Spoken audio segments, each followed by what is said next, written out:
Hello, this is Mrs Grayson. Welcome to our story assembly. Now, some of you are listening to this in your classrooms, and some of you are listening at home. If you think about it, this really isn't what we expected to be doing right now, is it? I certainly didn't think that I would be taking an assembly at Swaffield from my spare bedroom, using my phone to film my laptop screen. That is not what I expected. It's all a bit of a surprise, really, and it's all a bit unusual.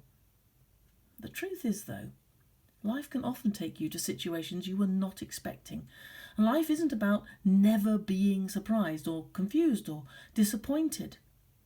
You might think, I'm going to do really well in this game of football, and then it goes badly and you don't score any goals and you feel really disappointed with yourself. Or you might think, I'm going to have my friend over to play this weekend, and then your parents say to you, I'm sorry, because of coronavirus, we're not allowed to have other families come and spend time with us, so you'll just have to talk to them online.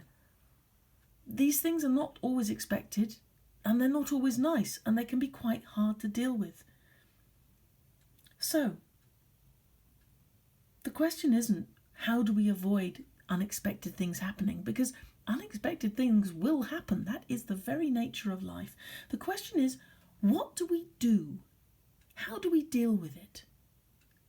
Have a think now about something that you have done that you didn't think you were going to be doing. Maybe it's having a Google Classroom lesson. Maybe it's being in a class with only 3 people in it. Maybe it's celebrating somebody's birthday but just over the computer or over the phone and not actually getting to see them. Think about one of those things that you've done recently that you were not expecting, and then think about how it made you feel. If you're with somebody, you can have a talk to them about what they did as well and how they felt. So have a few seconds now just to have a quick talk about it.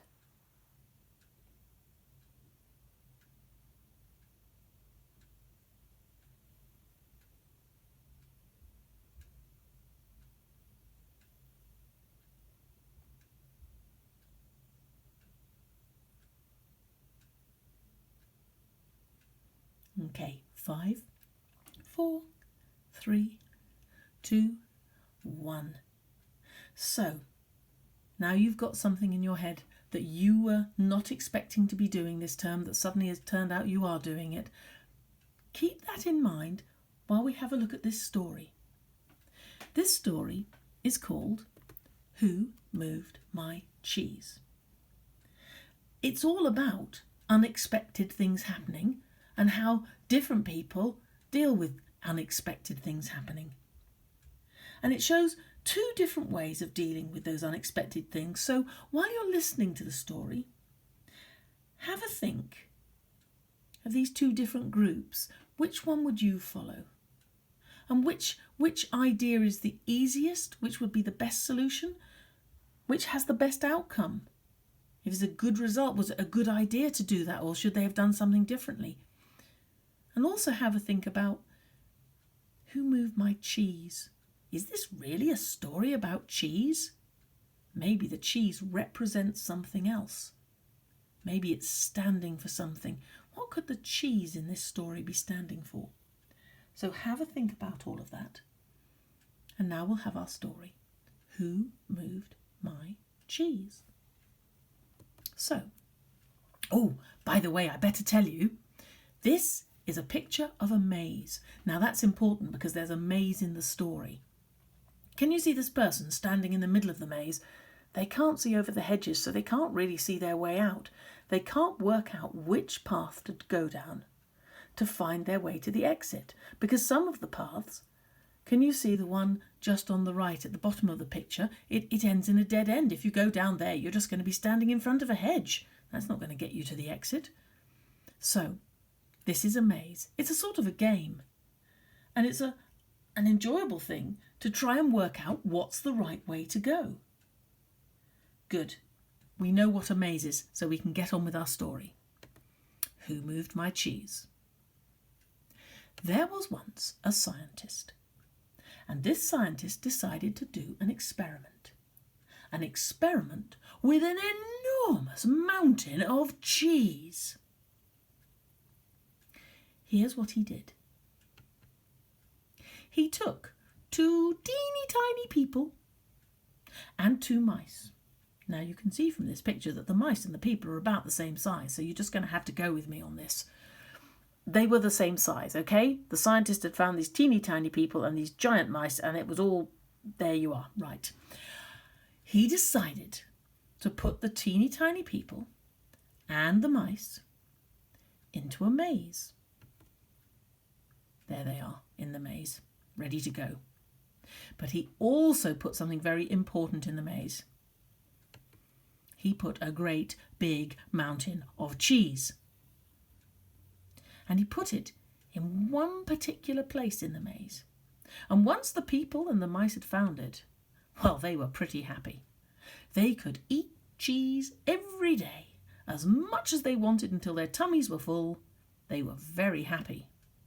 Cheese, cheese, and more cheese. And this went on day after day. Every morning, the mice and the humans would come to the mountain of cheese, and they would eat until their tummies were full.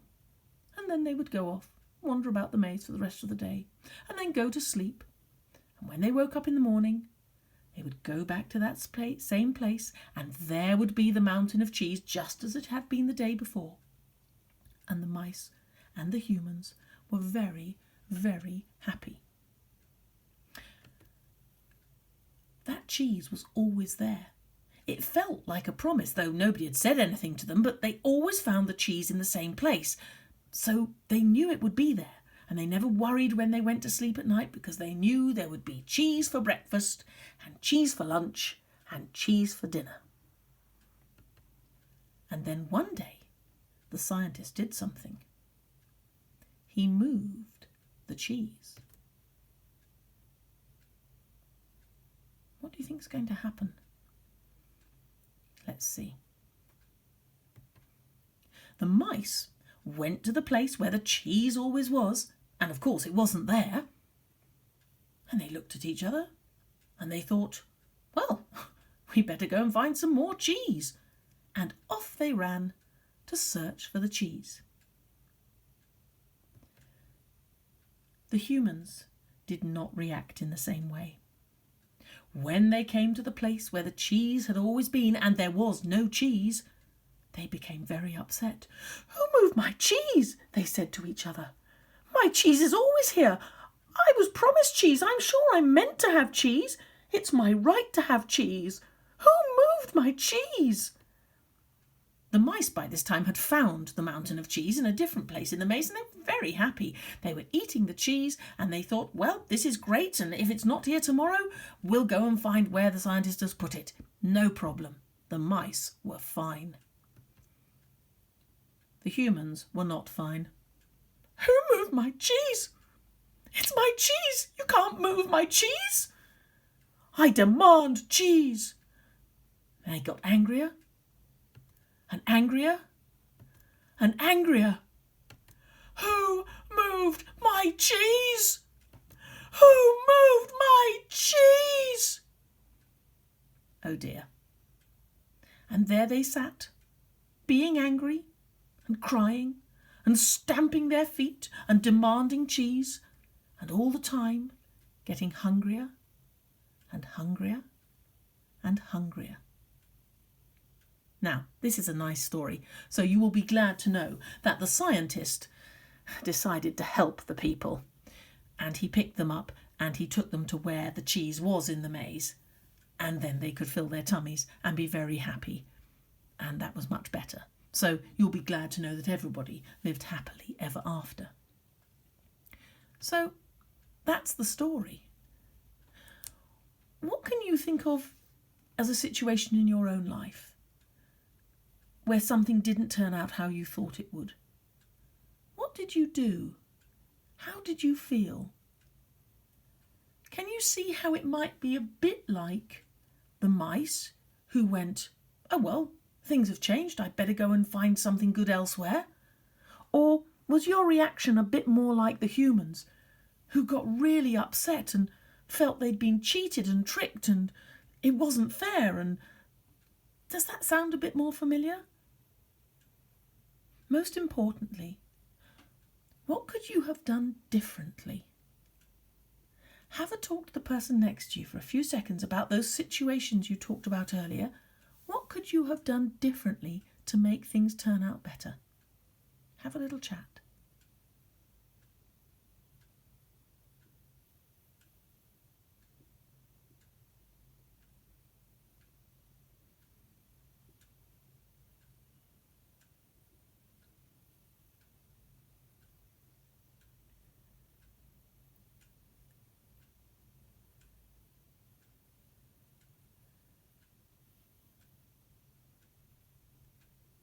Okay, so you've had a think about what you would have done differently. The humans, they needed to do something differently, didn't they? They'd sat there and they'd felt upset and annoyed and angry, and all those feelings were quite understandable. But they hadn't done anything else. The mice had done something absolutely crucial. They had moved because the cheese had moved. Now, do you remember the other question I asked you? What do you think the cheese stands for? What does it represent? This is not just a story about cheese, I promise you. Have a quick talk to the person next to you. What do you think the cheese represents? Just give you 10 seconds.